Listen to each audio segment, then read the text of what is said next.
Hey, what's up, world, and welcome to the latest edition of the Take One podcast. To be more specific, episode 3. Now, I know I said before in the prior podcast that I was going to do episode 3 being the Civil War spoiler review, and things haven't worked out. Life happens, and you got to kind of like adjust to it accordingly, and yeah, so this one is going to be mainly geared towards other things. And as of late, there hasn't been any real big movie news that's been out lately.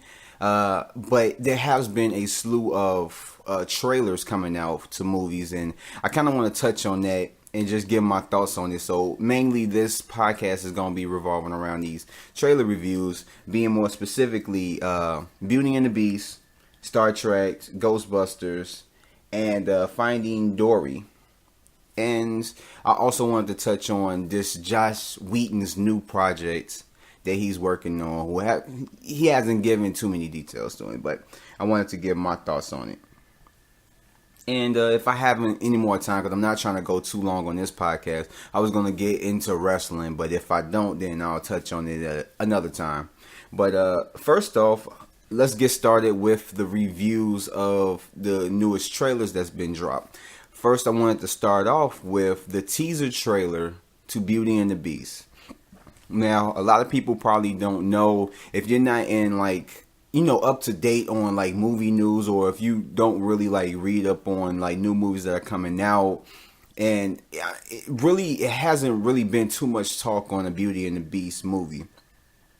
And so if you're not really that grounded in the movie news, or, just receiving all this movie stuff, I can't find the words to put it together, but if you're not on it like that, you probably wouldn't have known that there is a live action Beauty and the Beast movie coming out, just like a Cinderella, or, the new version of, I guess you could say, Sleeping Beauty with Maleficent and stuff like that.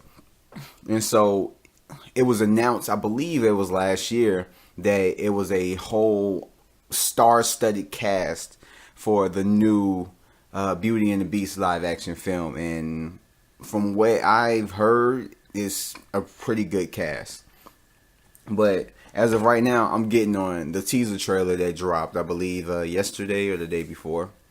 And yeah, I liked it. It was a teaser. It wasn't like a full trailer, so it really didn't give you too much. But I kind of got that old feeling. I mean, this movie, Beauty and the Beast itself is kind of one of those Disney movies that I grew up on. It's a movie that I remember watching it when I was younger, so I know a lot about it. I mean, I haven't seen it in years. As you get older, certain movies you don't really kind of go back on. But I mean, I would have no problem rewatching it. But it's one of those movies that it's kind of more of a nostalgic feel for me. And with this new Beauty and the Beast, just looking at the teaser that they had for it, I kind of got that nostalgia. And I hope that's kind of what they do. I mean, of course, when you're bringing it to live action, you're going to try and give it a different feel. You're going to try and give it something new, to bring it into this new generation and what have you. But at the same time, I feel like since they are remaking a old Disney classic, which it is a Disney classic, that they're going to try to reach for nostalgia for like the older people that grew up on these movies, being Beauty and the Beast, Little Mermaid, all that stuff. And that's kind of what I got from the trailer. Like, I like the teaser they gave out. It didn't give too much, but it gave kind of like a tour, I guess you can call it, just glimpses of the house, the mansion that the Beast lives in, and it did what it was supposed to. I mean, it got me more intrigued about it, and we get to see Emma Watson, who's playing Belle. You get to see her looking at the rose. As you guys know, that this witch puts a spell on the Beast, and once the rose dies, he dies, or something like that. Like I said, I haven't seen this movie. I haven't seen the original cartoon in years. So a lot of the stuff is kind of vague, but a lot of stuff I do still remember. But I mean, I liked the trailer. I liked it. Like I said, it gave what it was supposed to give. It's a teaser, so it's not gonna give too much. and it's like what 30, 40 seconds, like maybe close to a minute long. It's not even that long, but it did what it's supposed to do. Like, I got nostalgia. I felt like a lot of nostalgia coming from it, and I hope that the whole movie kind of has that. So when I'm watching it, and probably might be watching it with my son or whoever, I hope I feel that nostalgia. I hope it don't depend too much on trying to be just like the cartoon that came before, or the cartoon animated movie that came before it. But I do hope that it does. Oh crap! Phone drop. But I hope that it does give a lot of nostalgia to it, but at the same time still be its own movie and still have a new feel for it and still be a great movie. And I believe that it should be a good movie. I mean, it has a all-star cast, star-studded, all over the place, great actors and actresses or whatever. So I feel like it should be good, and I liked it. Like I said, it's not really too much to actually say about the trailer particularly.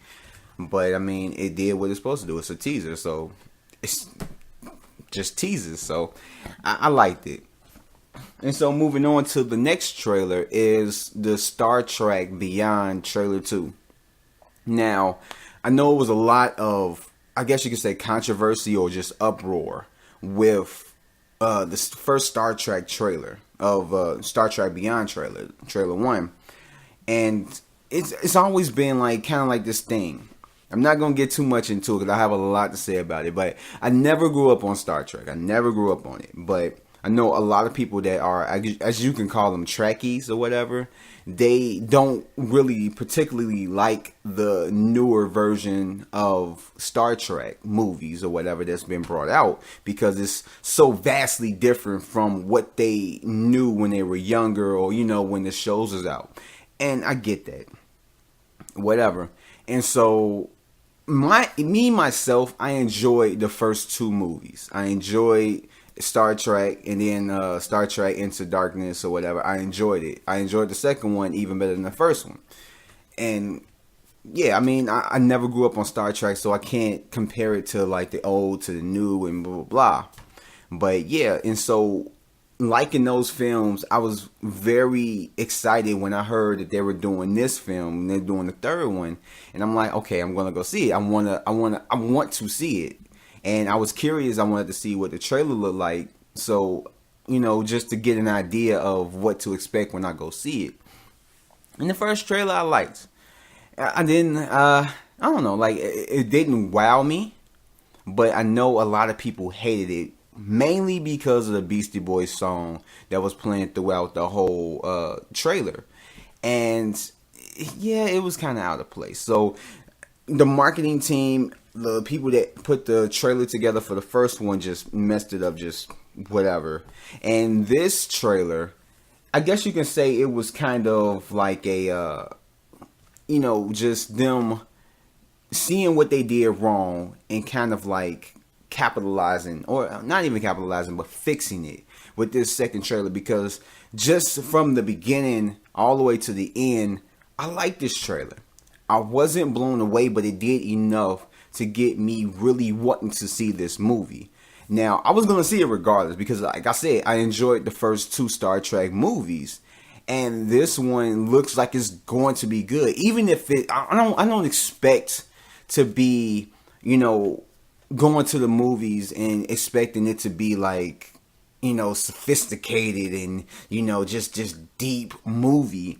I'm expecting to go to this movie and enjoying it for what it is, as an action packed, just crazy movie.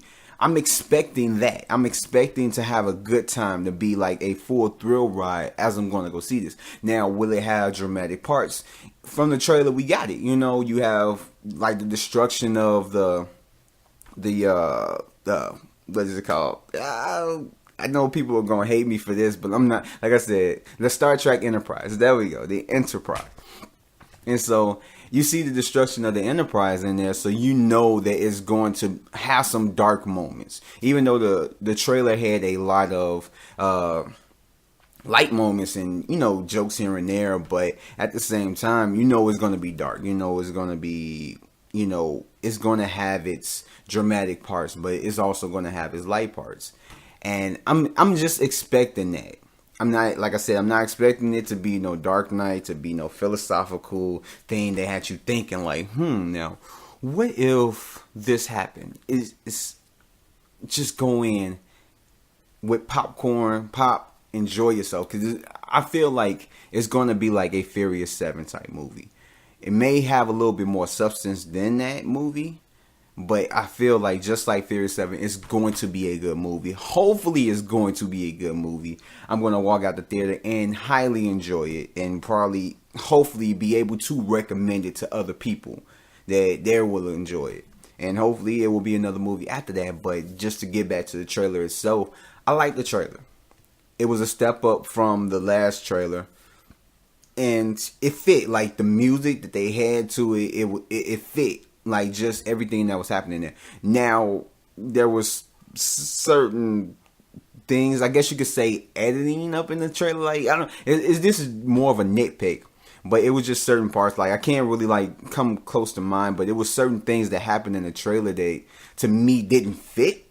That they could have like took that out and or did it in a different way, but it kind of stood out to me a lot. But overall, I enjoyed the trailer. It got me more on board to go see this movie. Even with the first one, just like with this one, I wasn't blown away. It wasn't like, oh my god, this trailer is so awesome. I wasn't geeking out about it, of course, because I'm not a Star Trek fan. I'm the new Star Trek movie fan, but I'm not a diehard one. But it didn't blow me away, but it did do enough. Well, it did do enough to make me want to go see this movie more than I was before because of the prior films and with me liking those films so much. So, I mean, overall, yeah, I like this. I like the trailer. It wasn't spectacular, but it worked. It did what it was supposed to do, and it did it better than the last time. So, hey, hats off to that. And the other trailer I wanted to get on is the second trailer to the Ghostbusters movie. Now, I don't know what to say. The first trailer, I'm not going to even go as far as say I hated it, but I just did not like it. It just fell flat. And this movie, I am not excited on seeing. Like, I might go see it take my son, because he's, he likes the Ghostbusters now. Not a lot, but he likes Slimer and this and that, and he watched the old Ghostbusters movies, so he knows who the Ghostbusters are. So if he wants to see it, I'll take him to go see it. But it's nothing that I'm gonna sit there and come out my money, and come out my pocket and go see. But it does look interesting. The first trailer, no. This one was a step up, but not too much of a step up. It was just like, like you're walking on stairs that's like, not that, I don't even know how to describe it. It wasn't too far of a step up. That's the best way I could put it. It was a little bit better. A little bit of the jokes were a little bit better. Like I wasn't laughing at it, but I don't know. Like it just didn't do it for me. Like they got a second chance to try and do it, but it just whatever. But the visuals I like. The ghosts, I mean, I know a lot of people don't like how the ghosts look. They look cartoonish, or whatever. I like how they look. I mean, it's intriguing. I want to see, if anything, curiosity will bring me to this movie, not what the trailer shows me. Just pure curiosity, because I want to see what all happens in this movie. Why there are like giant ghosts walking around the city.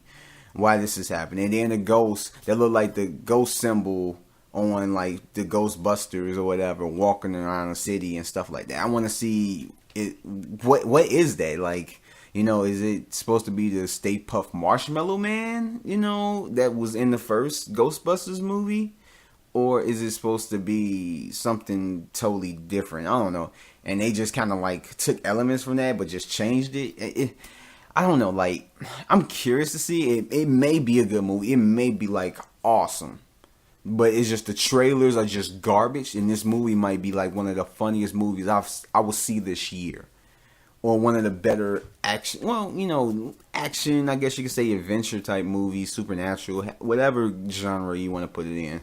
It might be extremely good, but I have high doubts about that. But like I said, curiosity will probably more than likely bring me to it if I were to go see this movie, or my son. But I mean, it does look kind of interesting. Like I said, like the designs of the ghost and everything that goes with it, and I like Chris Hemsworth looked like he fits well up in the film, and I guess. What I could say it did good was that it didn't show the full plot. Now we know that, these group of girls, just like the original, get together because they have a supernatural type interest or curiosity, and so they band together to, fight, or eliminate ghosts, capture them, and, just be there to, help people out with this stuff. And so it just takes on the same story, but I kind of got from the trailer that something happens to where Chris Hemsworth's character is taken over or possessed by a ghost, and then that's when all the ghosts get let out. So, I mean, they did I could say a decent job with like kind of like not really revealing the plot. I don't know if the synopsis is online. I haven't checked. I really didn't care to check, but I mean, that's kind of what I got from the trailer, and it's kind of blatant to see. So, I mean, they did good with just not giving out the plot. Now it looks like the plot is like just thrown out there, but I don't know.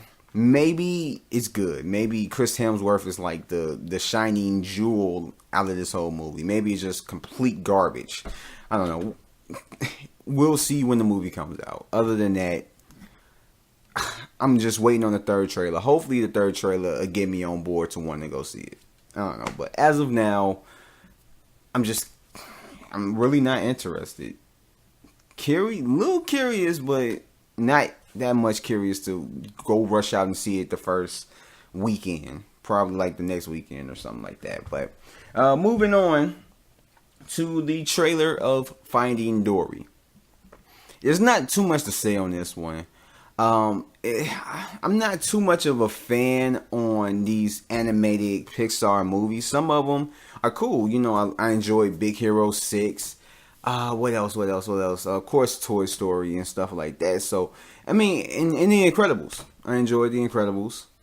And a lot of these movies I enjoy. But at the same time, Finding Nemo I never really got into. I know a lot of people love it, but it's just not my style, And Finding Dory is just kind of like that. This is a film that, of course, I would take my son to go see it any day of the week. So that's more than likely. So I'm going to end up seeing this movie regardless.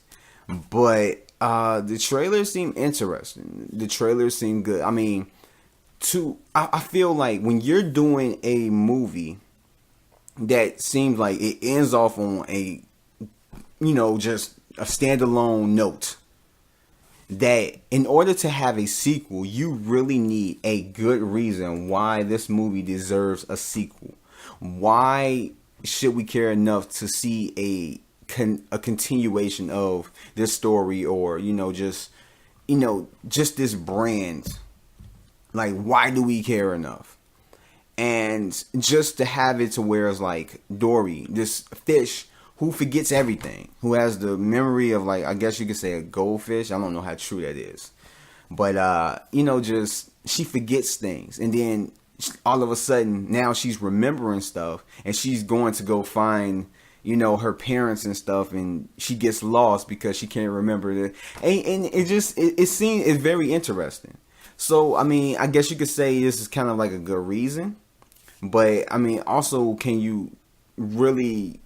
I don't know. I guess you can kind of say that, like, in a sense, it's kind of more of a cash grab, because Finding Nemo was and is adored by a lot of people.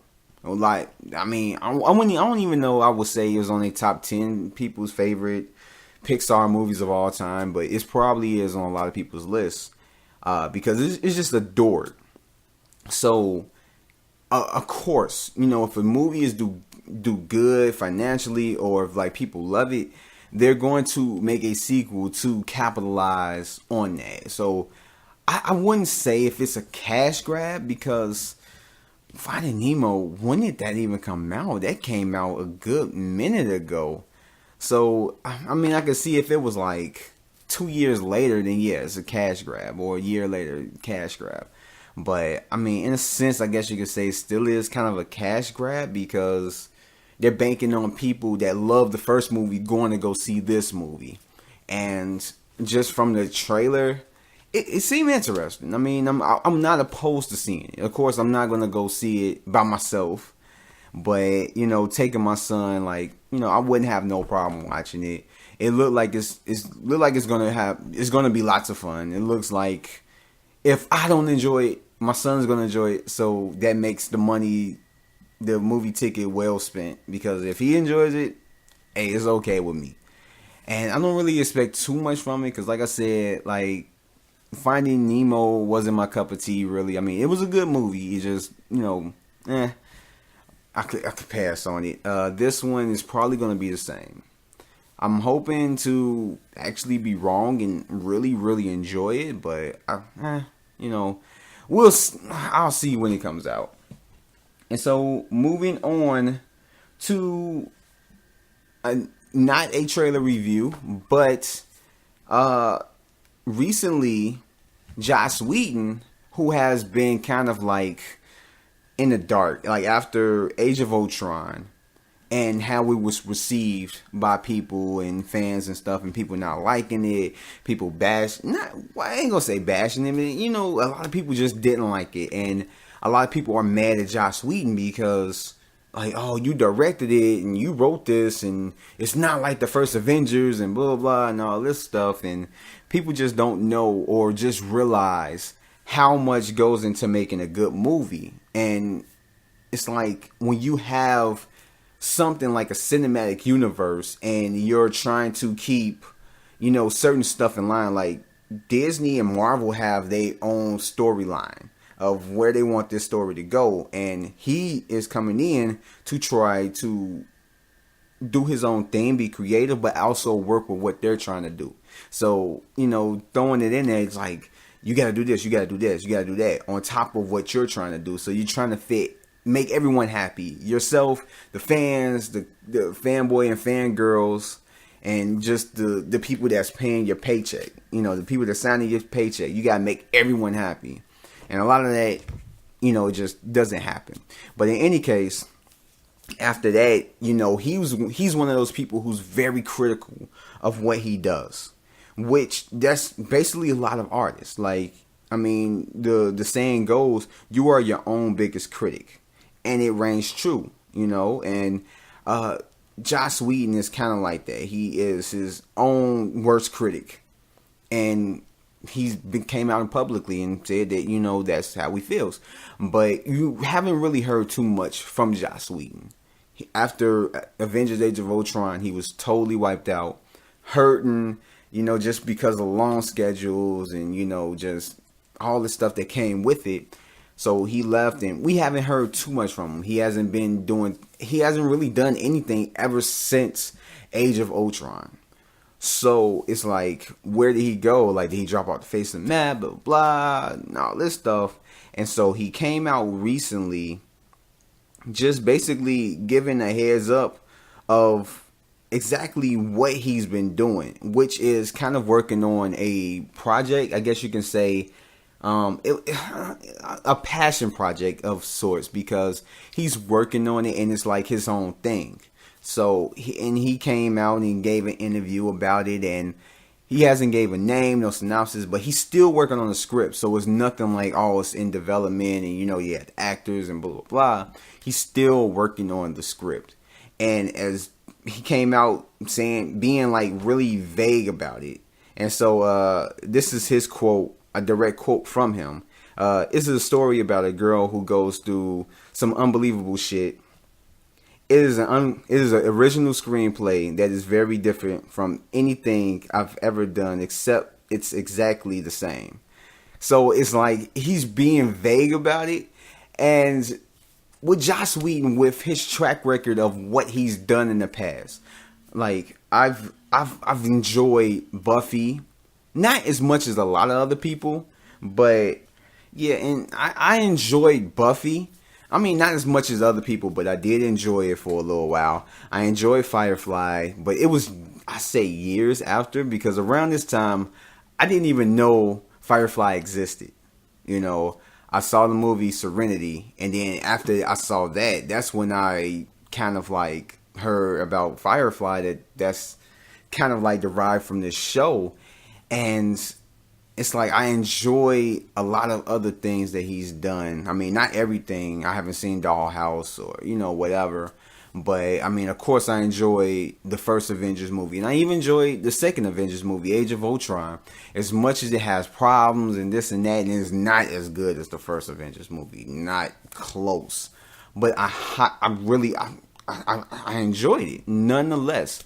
So Joss Whedon has put out some good stuff, as well as, like, let me not even forget, he has something to do with Cabin in the Woods. And I enjoyed the hell out of that movie. That movie was freaking gold.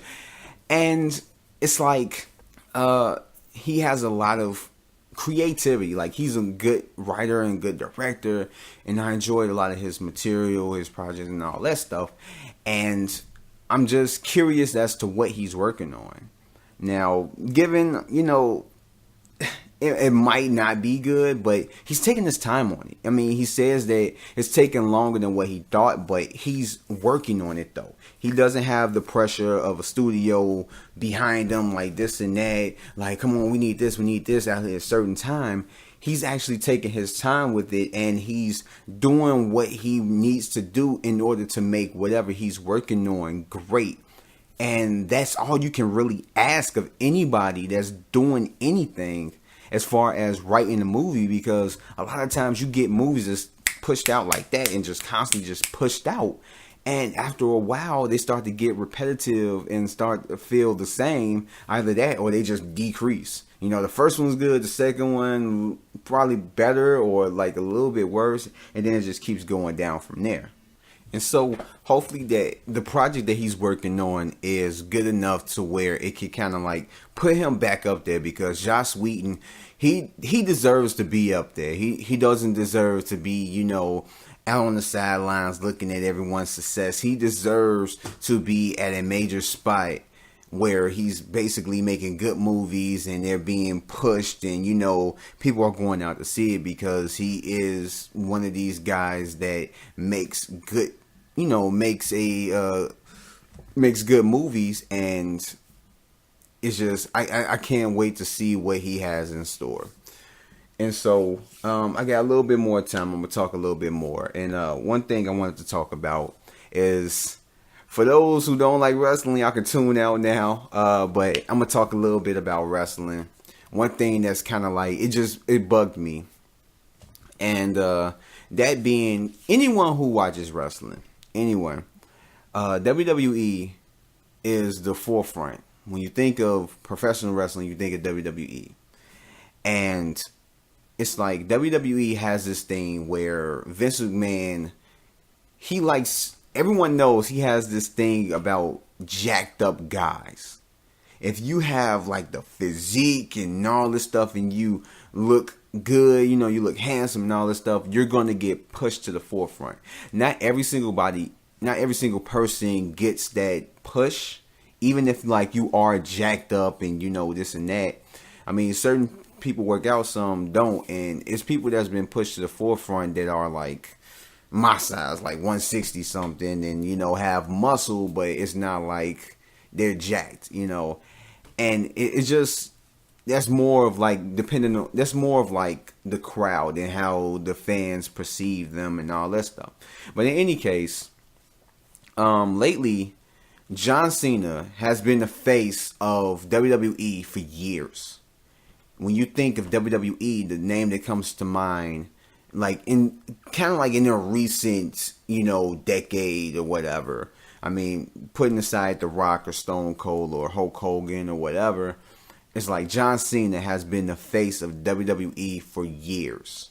He's been basically in countless main events, even if he's not the champion. It's times where I can remember where he was in the main event at a pay-per-view and he wasn't the champion. And he wasn't fighting for the championship. He was just in a rivalry match. That was the main event. And it was like, whatever. And so John Cena got hurt. I believe it was last year. And so he's been out, recovering, but he's been doing other things on the side. And John Cena is this guy who works like a freaking monster. He's a machine. And during that time, they've been building up this guy, Roman Reigns. Now, Roman Reigns came from NXT. And then, he was a part of the Shield, and they brought them up to the main roster. And then the Shield had like a run for like 2 years. And then after that, they were slowly trying to break them apart. And during the end of the Shield's run, Roman Reigns was getting over with the crowd. Everyone wanted to see Roman Reigns this, Roman Reigns that. But once everybody started to see that Roman Reigns was getting force-fed to every single person, that's when the crowd started changing. Now, leading up to today, Roman Reigns, WWE champion. He goes out. No one, basically all you hear is boos. That's all you hear. And it really has nothing too much to do with Roman Reigns. He, throughout the months and years, he's got better. I mean, he was bad with promos. He didn't know how to talk on the mic. He's getting better. He's not perfect. He's getting better. In wrestling, he's just in the ring. His performance, he's getting better. And it mainly has to do with WWE and their creative team. Now, no doubt, Vince McMahon is probably behind it, and he's like, yo, Roman Reigns is going to become the new face. And the reason why, I brought up John Cena, not because of the whole jacked up thing, but John Cena was the face. But now, since John Cena is getting older, and he's more prone to injury, that more than likely his work schedule is going to become a little bit lighter. So he's going to be starting to get phased out. Not by they just trying to get rid of John Cena, but I believe it's more than likely his decision to kind of do other things besides just working in WWE. And then at the same time, kind of in a sense, pass the torch to give more time to a new guy that will eventually take his place as the face of WWE. And that guy being Roman Reigns, because he's being pushed. Now, he's being pushed in the sense of where the crowd is not behind Roman Reigns. WWE is totally 100% behind Roman Reigns, but the crowd isn't. And I can say that I'm not, only because it's creative's fault. Because I feel like a lot of times you can give somebody something and then, work with it until it works. But a lot of times you have to change, you have to adapt. And adapting in this sense will be turning Roman Reigns heel. Now, WWE is not going to do that because they really haven't pushed anyone up to main event status. They push certain other people, but not to the point where they can be at main event status. The only people that I can say will be maybe a Cesaro or a Kevin Owens, or, just someone like that. But it's very few and far in between. And so with that, they kind of put themselves in a box. Because you have all these injuries, you have all these people. It seems like almost every week or every other week, someone else is getting injured, someone else is getting fired from WWE, and it's just a whole mess. So they don't have too much to work with. But with Roman Reigns, they're so focused on making him the face, making him the person, the successor that's going to take, over, after, John Cena is long gone. He's going to be the face of the company. which is cool and all. But even John Cena went through a phase where he was a heel. He came in as a babyface for a little bit, but then once he got his character and who he was, that's when he turned heel, and then he turned face. And a lot of times you have to make that transition in order to do it. Recent example, the New Day. The New Day came in with this gimmick of power positivity. And they were good guys. They were the babyface, but they wasn't getting over. And it wasn't until they turned heel was when they got over. Now they're back to being a babyface, and the crowd still loves them. It's like you have to make that transition. Sometimes instead of going against the current and going against the waves and all that stuff, sometimes you have to kind of flow and go wherever the ocean takes you. And that's the perfect example. And the thing that I said, it kind of like got me upset, was that the perfect thing for them to do with Roman Reigns is to turn him heel. Is to have him embrace the heat that he's getting from the crowd and just run with it. Because I can see Roman Reigns as a heel. He can be a phenomenal heel if they just give him the chance, because I literally can see that. And maybe keep him a heel for like a year or two, or a year and a half to about 2 years, and then bring him back as a babyface, because then it's like you can do a storyline to where he can help someone that is really over, and then that will get him back over with the fans. And then you could go from there. But, you can still keep him up there at the top, but, just put him as a heel. And the thing that kind of pisses me off, I was so pissed. So this past Sunday, Extreme Rules happened. I really didn't watch it. I watched Raw the next day, and it's just Seth Rollins came back after injury, after being months on the shelf or whatever. He comes back, he pedigrees Roman Reigns, and he gets this big pop from the crowd. And so I'm thinking, like, this would be a perfect time to take this heel being Seth Rollins and turning him into a babyface when he comes back. Because you have it, like, people want him to come back. People are waiting for him to come back. When he comes back, he's going to get a crowd pop. And that's exactly what he did. So the next night on Raw, I'm thinking like they're going to carry on with this. They're going to make him a babyface. No. What WWE Creative did was continue to make him a heel. He fed into the crowd. He was like, yeah, this and that. Y'all miss me, this and that.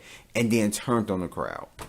And that completely pissed me off, because they completely dropped the ball on Seth Rollins and making him a face. They literally should have kept that going. But they want to put him as a heel to go against Roman Reigns. For what? He's not the heel that get people behind Roman Reigns. And even if you do find a heel that get the people behind Roman Reigns, once that rivalry is done, they're back booing Roman Reigns again. Nothing's going to change until they change it. They should have made Seth Rollins a face, and they should have turned Roman Reigns heel. But that's not going to happen, because he's the new face of WWE. So they need to have him as a baby face, because they need Make-A-Wish, Be a Star. They need to have him make all these appearances as the face, as a good guy. And they can't really do that if he's the heel, like the top heel of the company. And I get that. But in order to grow this character, you need to change this character. You need to give him another avenue to what he can do. And being a heel, he will be great at.